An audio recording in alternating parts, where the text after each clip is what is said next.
নমস্কার, জয়শ্রী গণেশ। আপনাদের প্রত্যেককে জানাই স্বাগতম আজকের বিশেষ পর্বের অনুষ্ঠানে। আজকে মূলত আমরা যে রাশিটিকে নিয়ে কথা বলবো সেটি হলো সিংহ রাশি। আর সিংহ রাশির জাতক জাতিকাদের শত্রু ভাগ্য নিয়ে আলোচনা করব। কারা সিংহ রাশির সাথে শত্রুতা করার সাহস পান? কেন সিংহ রাশির জাতক জাতিকাদের শত্রু তৈরি হয়? শত্রু থেকে বাঁচার জন্য কি কি উপায় আপনি আভ্যন্তরীণভাবে ব্যবহার করতে পারেন? সমস্ত বিষয় নিয়ে কিন্তু আজকে আমরা চর্চা করব। প্রথমে আপনাদের জানাই, কালপুরুষের রাশিচক্রের পঞ্চমতম রাশি হচ্ছে সিংহ। সিংহ রাশির জাতক জাতিকাদের বহু গুণাবলী সম্পর্কে আমরা পরিচিত। বিভিন্ন রকম প্রভাব আমরা জীবনচক্রে সিংহ রাশির জাতক জাতিকাদের বারবার লক্ষ্য করতে পারি। এবার চলুন আমরা আলোচনা করি সিংহ রাশির জাতক জাতিকাদের শত্রু ভাগ্য নিয়ে। দেখুন, শত্রু মূলত দুই প্রকার, একটা ইন্টারনাল আর একটা এক্সটার্নাল। ইন্টারনাল কারা? মানে আপনার কিছু বৈশিষ্ট্য আপনার নিজেকেই ক্ষতি করে চলেছে, এটা হলো ইন্টারনাল শত্রু। আর একটা শত্রু আছে, যে শত্রুকে আমরা বলতে পারি এক্সটার্নাল শত্রু। বুঝবো কি করে কারা এক্সটার্নাল শত্রু? এটা বোঝানোর জন্যই আজকের এই ভিডিওটা। তবে ইন্টারনাল কি কি শত্রুতা আছে, সেগুলোকে কিভাবে মিনিমাইজ করবেন, তার পরামর্শ অবশ্যই আজকের অনুষ্ঠানে থাকবে। বাহ্যিক শত্রু বা এক্সটার্নাল শত্রু দু ধরনের হয়। শাস্ত্র বলে যাদেরকে আপনি চোখে দেখতে পারেন সেই শত্রুগুলো আমরা বিচার করি ষষ্ঠ ভাব থেকে। আরেক ধরনের শত্রু আছে যাদেরকে চোখে দেখা যায় না, তারা আরো বেশি খতরনাক, তারা আরো বেশি ক্ষতিশীল, ক্ষতিপরায়ণ হতে পারে। তারা হচ্ছে সিক্রেট এনিমি। সিংহরাশি জাতক জাতিকাদের ওপেন এনিমি যেমন থাকে, সিক্রেট এনিমি কিন্তু আরো বেশি থাকে।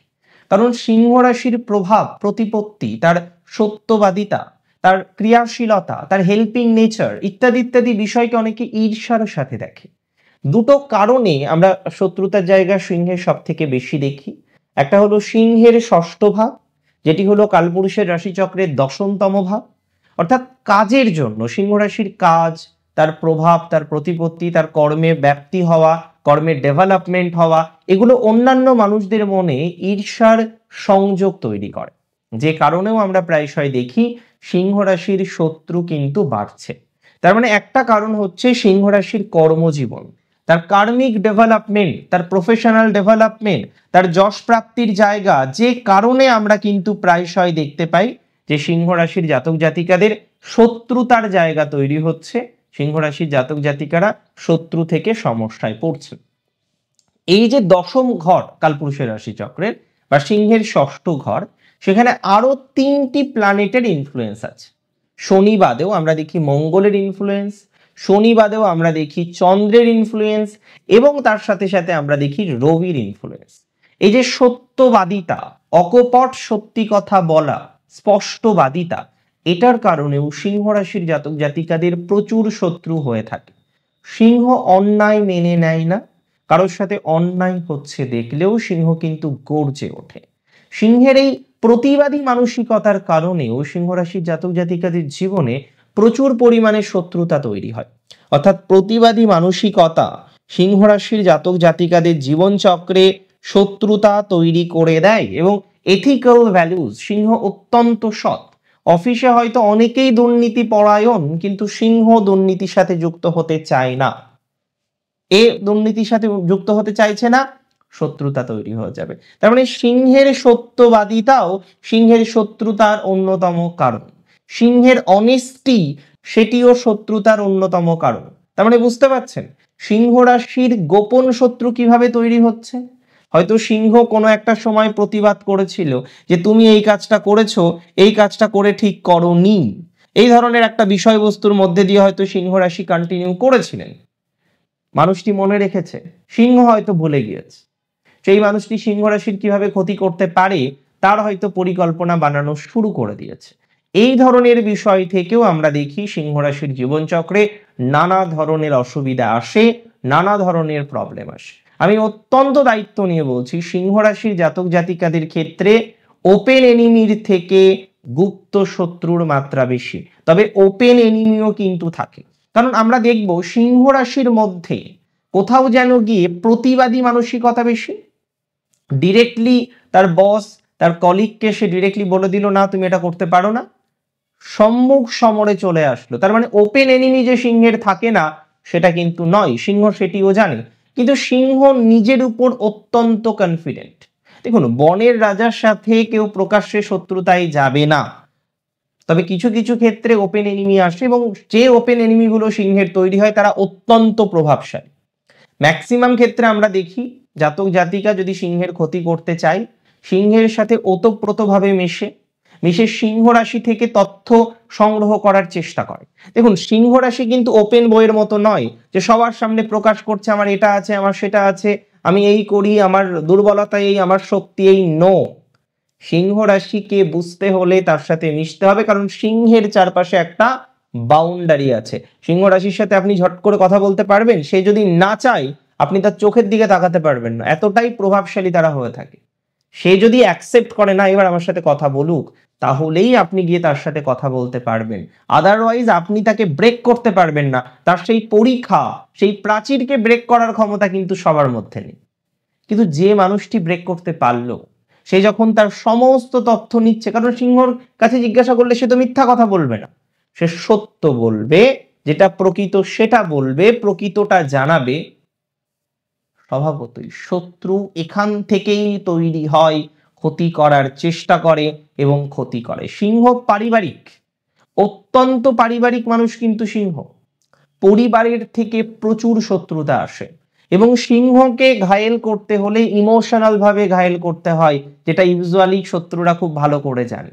সিংহকে যারা ঘায়েল করতে চায় তারা কিন্তু সেই সাম দাম দণ্ড ভেদ, দণ্ড দিয়ে কিন্তু ঘায়েল করতে পারে না, কারণ সিংহ যথেষ্ট শক্তিশালী, সে যথেষ্ট লজিক্যাল, সে জানে কোনটা উচিত কোনটা উচিত নয়, এই ক্যাপাসিটি সিংহের মধ্যে রয়েছে। তাই সিংহকে যারা ঘায়েল করতে চায় তারা বেসিক্যালি সিংহের সাথে মিশে তার গোপন জায়গাটা জেনে, তার দুর্বলতাকে জেনে তারপরে সিংহকে ক্ষতি করার চেষ্টা করে, এবং এটি একবার নয় একাধিকবার আমরা দেখি জীবনচক্রে ঘটে চলে, একাধিকবার এর প্রভাব সিংহ রাশির জাতক জাতিকাদের জীবনচক্রে কিন্তু আসে। তাহলে আমি কি বলতে চাইছি বুঝতে পেরেছেন, যে সিংহ রাশির বাহ্যিক শত্রু অনেক বা হিউজ পরিমাণে থাকছে। যারা সিংহ রাশির দুর্বলতাকে জেনে, সিংহ রাশির উইক পয়েন্টকে জেনে সিংহ রাশিকে ক্ষতি করার চেষ্টা করে নিরন্তর। আমি বস্তুত মনে করি সিংহ রাশির ডেভেলপমেন্ট আছে, পরিস্থিতি আরো বেটার হবে, আরো বেটার সিচুয়েশনে আসার সংযোগ বা সম্ভাবনা আমরা লক্ষ্য করতে পারবো, এটা নিয়ে কোনো ডাউট নেই। কিন্তু সিংহ রাশির অন্যতম প্রবলেম হলো তার রিলেটিভস, তার ফ্রেন্ড সার্কেল, সীমিত ফ্রেন্ড সার্কেল। সিংহ সবার সাথে হয়তো মেশে, কিন্তু প্রকৃত মেশে খুব কম জনের সাথে, আর ওই কম জনের থেকেই সমস্যা আসে বেশি।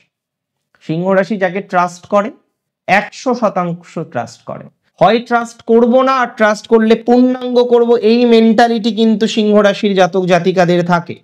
তাই স্বভাবতই আমরা দেখতে পাই যখন সিংহ কাউকে বিশ্বাস করছে, পূর্ণাঙ্গ বিশ্বাস করছে, আর বিশ্বাসের মর্যাদা পাচ্ছে না। সিংহ রাশিকে অনেকে কোথাও গিয়ে খুব আরো বড় করার চেষ্টা করে, কিন্তু এই মানুষগুলো থেকেও বিপদ, এই মানুষগুলো থেকেও প্রবলেম। অনেক ক্ষেত্রে আমরা ইউজুয়ালি লক্ষ্য করতে পারি সিংহ রাশির জাতক জাতিকাদের এহেন মানুষগুলো সিংহ রাশিকে কিন্তু গোপনে গোপনে ক্ষতি করার যে পদ্ধতি, ক্ষতি করার যে প্রসেস, সেটা কিন্তু স্টার্ট করে দিয়েছে। আমি দায়িত্ব নিয়ে বলছি, সিংহের বাহ্যিক শত্রু এবং বাহ্যিকের মধ্যে গুপ্ত শত্রুর মাত্রাটা বেশি। রিলেটিভদের মধ্যে প্রচুর শত্রুতা পাই, নিজের মামার ছেলে, নিজের কাকার ছেলে, নিজের জ্যাঠার ছেলে, জ্যাঠার মেয়ে, কাকার মেয়ে, ইভেন যেটা অত্যন্ত আশ্চর্যের, এতটা এথিক্যাল হওয়া সত্ত্বেও, হ্যাঁ স্পষ্টবাদী মানুষকে মাঝে মাঝে সত্যি বললেও বিপদ, শত্রু তৈরি হয়ে যায়, কিন্তু নিজের ভাই বোনদের সাথেও অনেক সময় সিংহের সমস্যা হয়। যে সিংহ পিতৃব্যদের এত সম্মান করে, অনেক সময় দেখা যায় সেই পিতৃব্যদের সম্পত্তি পাওয়ার ক্ষেত্রে নানা রকম ইস্যুর মধ্যে জড়িয়ে গেছে, জটিলতার মধ্যে জড়িয়ে গেছে। আবার সিংহ যখন রিলেশনশিপ তৈরি করতে হেল্প করে, ওপাশের মানুষটি ভুল বোঝে, রং ডায়াগনোসিস করে ফেলে, কারণ সিংহ ইমোশনাল ডেফিনেটলি, কিন্তু ইমোশনের প্রকাশটা সঠিকভাবে করতে পারে না। সিংহ হয়তো একটা কাজ করে দিল, সেই কাজের সুফলটা আরেকজন পেল, প্রায়শই আমরা দেখি। তবে সিংহের আভ্যন্তরীণ বা ইন্টারনাল শত্রু থাকে। প্রথমত, আপনি অত্যন্ত স্পষ্টবাদী, এই জায়গাটাকে নিয়ন্ত্রণ করতে হবে। দ্বিতীয়ত, সাহায্য করুন, বাট ওভার হেল্পিং নেচার আপনার শত্রুতার অন্যতম কারণ। আপনি হয়তো নিজে অনেক সমস্যায় আছেন, আর্থিক ডিস্টারবেন্সে আছেন, আমি দেখেছি নিজে আর্থিক ডিস্টারবেন্সে আছেন, পাশের আরেকজনকে হেল্প করছে। তারা তো ভাবছে যে আপনার কাছে প্রচুর পয়সা আছে না, তারা তো ভাবছে আপনার কাছে অর্থের অভাব নেই। That is very significant. এই জায়গাটাকে নিয়ন্ত্রণ করতে হবে। সিংহ রাশি অনেক সময় দেখা যায় একটু খরচ বেশি করে ফেলেন, কিছু কিছু সময় আপনারা পরিমিত, বাট কিছু কিছু বিষয় এত আপনার কোয়ালিটি মেনটেন করার চেষ্টা, যেটার কারণে আপনার অর্থ বেশি দণ্ড হয়ে যায়। এটাও আমরা প্রায়শই সিংহ রাশি জাতক জাতিকাদের জীবনচক্রে লক্ষ্য করতে পারি। তাই এই বিষয়টিকেও করতে হবে নিয়ন্ত্রণ, এই বিষয়টিকেও ম্যানেজ করে চলার চেষ্টা করতে হবে, তাতে পজিটিভিটির মাত্রাক্রম বৃদ্ধিপ্রাপ্ত হবে। দেখুন, আপনার ইন্টারনাল শত্রু আপনি নিজে, বাট বাহ্যিক শত্রুকে কন্ট্রোল করতে হবে। আপনার লার্নিংকে আরো এনহান্স করুন, শত্রুকে আইডেন্টিফাই করার চেষ্টা করুন, স্পিরিচুয়াল বিভিন্ন বিষয়ের সাথে যুক্ত হন। অনেক সময় আমরা দেখি যে সিংহ রাশিকে ডিরেক্টলি ঘায়েল করতে না পেরে বিভিন্ন তন্ত্র মন্ত্রের অনেকের সহায়তা নেয়, বাট সিংহ নিজে যদি স্পিরিচুয়ালিটি মেনটেন করতে পারে, নিজে যদি আধ্যাত্মিক অরার মধ্যে থাকে, সাধারণত আমি দেখেছি ক্ষতি হয় না, কম ক্ষতি হয়, বা ক্ষতি হলেও ম্যানেজ করা যায়। আপনাদের প্রত্যেকের জন্য রইল অনেক বেশি শুভ কামনা। আজকের ভিডিওটি আপনার কেমন লাগলো একটা ছোট্ট কমেন্টে আমাকে জানাবেন। অনেক ভালো থাকুন আপনি, আর আপনার জীবনচক্রে কতটা ম্যাচ করেছে আজকের ঘটনা আমাকে জানাতে একদমই ভুলবেন না। শেষ করছি আজকে এখানেই। জয় শ্রী গণেশ।